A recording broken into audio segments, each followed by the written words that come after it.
Dead Inside is a 2015 extreme horror splatterpunk novella by Chandler Morrison. From what I can tell, it was originally independently published and then picked up by Death's Head Press in 2020, where it was formally published and distributed to mainstream retailers.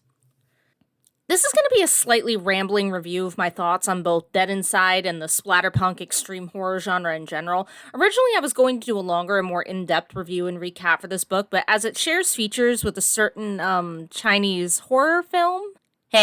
Hey you, look at me. Look into my eyes. Do not watch Dumplings unless you have a strong constitution. It's not the bloodiest film I've ever seen, but the nature of what's going into those dumplings might actually make you puke just on principle. It's pretty gruesome. In any case, the plot points in this book are disturbing enough that I'm concerned about whether or not YouTube might nuke the video. And my account.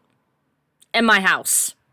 So, this is one of those books that I suddenly started seeing on lists and bookshelves around, 2022, 2023, and I clocked it, but I already had a mountain of shit to read, so I didn't pick it up. At my local store, the book was moving off the shelves at a surprisingly regular pace. Some days when I went in, it was there, sometimes it was gone. The 2015 release date and 12K raters on Goodreads, as I write this review, suggests to me that this is one of those ones that got a sudden boost from TikTok or BookTube. So I eventually decided to take a closer look. I found people describing Dead Inside as splatterpunk and extreme horror, which intrigued me. To delineate between splatterpunk and extreme horror would be pedantic, honestly. Everywhere I go, people have differing opinions on this subject. Yes, there's a difference between the two. No, there's not a difference between the two. Splatterpunk is socio-political and extreme horror is just extreme for the sake of being extreme. Splatterpunk is rad and extreme horror is trashy. Splatterpunk doesn't even exist anymore. So I'm sure there will be people who disagree with this take, but effectively, splatterpunk and extreme horror are, in the modern day, more or less interchangeable in that they are used to describe horror that depicts over-the-top violence, sex, gore, and often contains characters violating social conventions in some way. Clive Barker would be a more mainstream example of the genre. The Books of Blood, in particular, contain a lot of splatterpunk themes in that they are countercultural, examining the seediest and darkest parts of society. There is gore, there is sex, body horror, an examination of both fantastical and realistic horrors. I actually really enjoyed the Books of Blood. I really recommend them to you if you like that sort of thing. Another example would be Aaron Beauregard, who I believe gained some notoriety on TikTok and suddenly had loads of people looking to read his books, especially Playground. I have read Playground. Yeah. In my personal opinion, Clive Barker is miles ahead of Aaron Beauregard in terms of storytelling, atmosphere, and subtlety. Also, in my, again, entirely personal opinion, extreme horror of the sort that Aaron Beauregard writes is, you could almost say it's like a smut novel. It's not always particularly well written, and the thin plot is just kind of there to ferry us between scenes of degeneracy, scenarios you generally don't see in mainstream horror. It is for this reason that extreme horror can, to those not in love with the genre, be seen as kind of tasteless.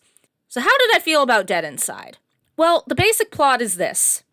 We have the unnamed protagonist, who is a necrophile, working as a security guard in a hospital, and I don't think I have to hold your hand and tell you why it is he's chosen this particular vocation. We also have a maternity doctor named Helen who eats aborted fetuses. They meet and fall into an awkward, somewhat one-sided relationship. Helen is clearly more into it than the protagonist, who is a misanthrope and hates anyone with a pulse. Literally. This is what we're working with from the get-go. The deeper you get into the details of the story, the fouler it gets.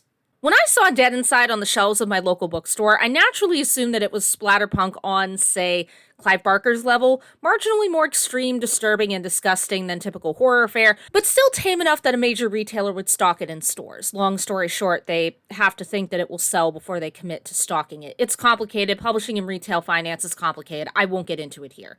The point being, I went into Dead Inside assuming that things were going to be marginally more extreme in its content than most horror. I did not expect him to outdo Aaron Beauregard. Okay, so, in fairness, I've only read 3 of Beauregard's books, Playground, The Slob, and Son of the Slob. Playground is the first book to ever cause me to actually physically gag. I'm not kidding, I actually almost threw up at a certain set of details at the beginning of the book. Anyway, as as these were the only books of his that I've read, I do have another on my shelf, but after Playground, I'm a little terrified to touch it. I can't rightly say that Chandler Morrison has outdone him entirely. But he might have, not just in writing either. Put a pin in that. We're coming back to it. Are there countercultural themes in this book befitting Splatterpunk? On the surface, sure. The protagonist is a bit of an edgelord who thinks that he and Helen are outsiders to the system, which, sure, is definitely a way you could describe being people who fuck corpses and eat fetuses. But that being said, it's a rebellion against a system that 99.9% of your audience is not going to be at all sympathetic with, including those who are legitimately outside of the so-called system. One could also argue that the book overall is countercultural in its depiction of truly horrendous things. Chandler Morrison is himself being countercultural in depicting things that would offend the vast majority of people. So, obviously there's degeneracy in this book. That's just part and parcel of the genre. But the top 3 most degenerate and offensive things in this book, from least to most disturbing, are these. Number 3. A victim of gang rape who is literally dying from the attack says that she actually loved the encounter and is glad she's dying. She actually asks the protagonist to, have his way with her once she's dead. Yeah, I know what you're thinking. Oh, wow, that's the least offensive of the top 3? Yeah, buckle up, buttercups, it gets worse. Number 2. The absolute last act of degeneracy in this book at the very end involves Helen carving hers and the protagonist's unborn child, I'm iffy on what stage of pregnancy we're talking about here, and I am not going back to check, out of her stomach, eating it, and consequently dying in the process. The protagonist proceeds to do what he usually does with dead women. Oh, Jenny, I hear you say, horrified. What else could possibly have happened in this story that could outdo those 2 incredibly disturbing things?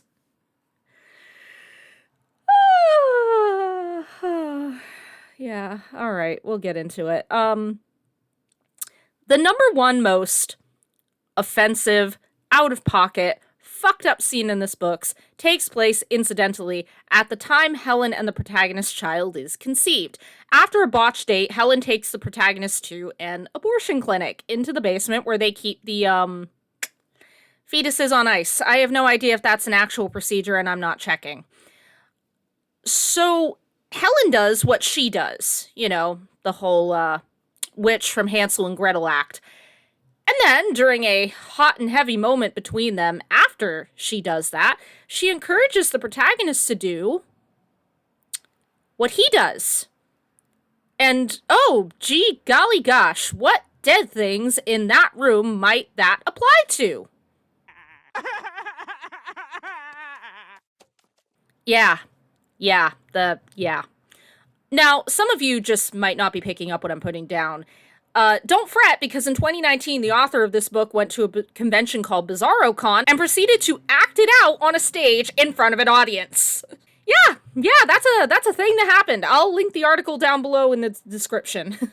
He apologized for it, but the fact that there was no safety mechanism in this man's head that threw up a red flag and said, hey, buddy, this might be a couple steps too far, is wild to me.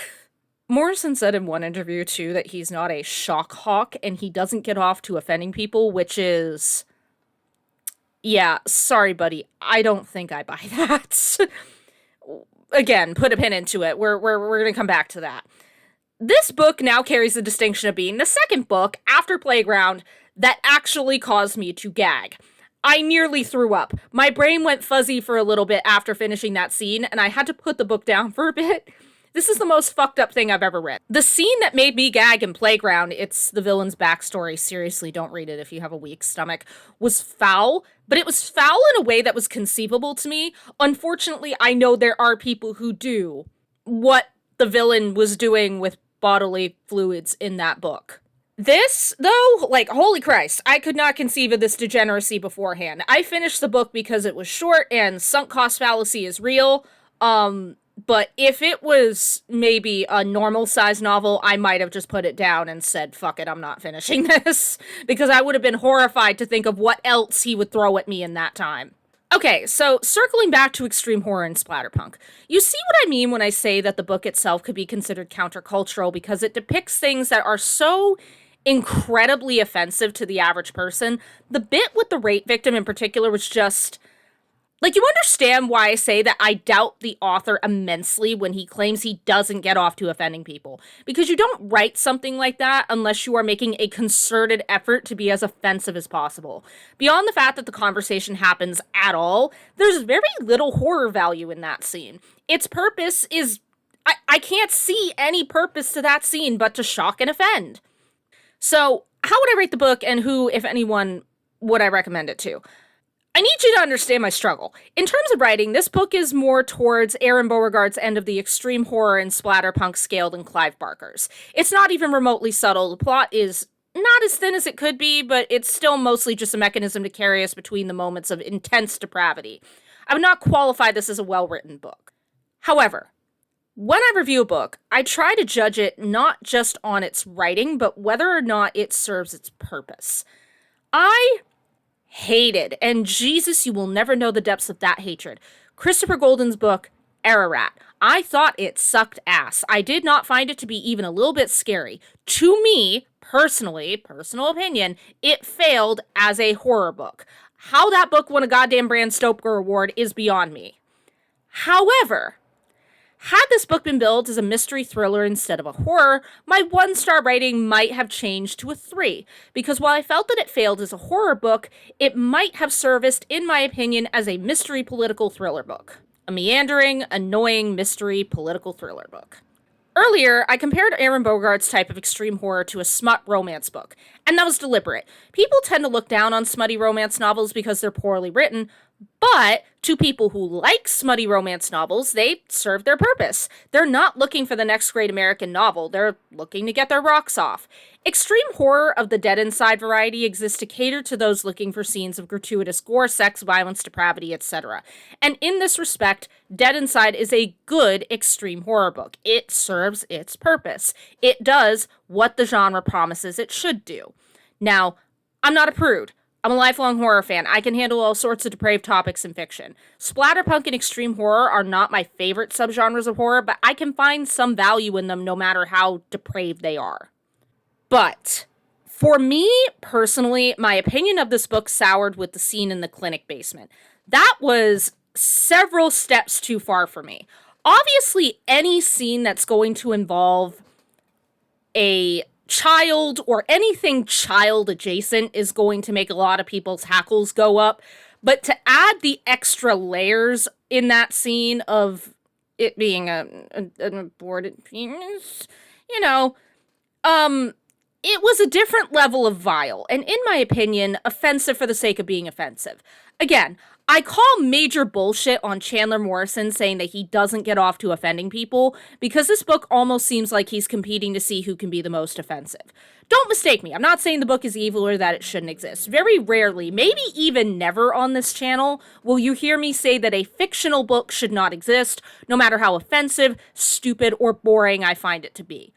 But I wasn't a fan of this book. I enjoyed pretty much nothing in it. Everything I will remember from this book is because it disgusted me, not because it was particularly well written or profound or well crafted in the sense of being a good horror book.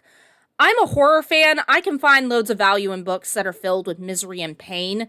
In Dead Inside, I found none. So yeah, this one got a 1 star from me. Would not recommend to anybody who isn't an extreme horror fan.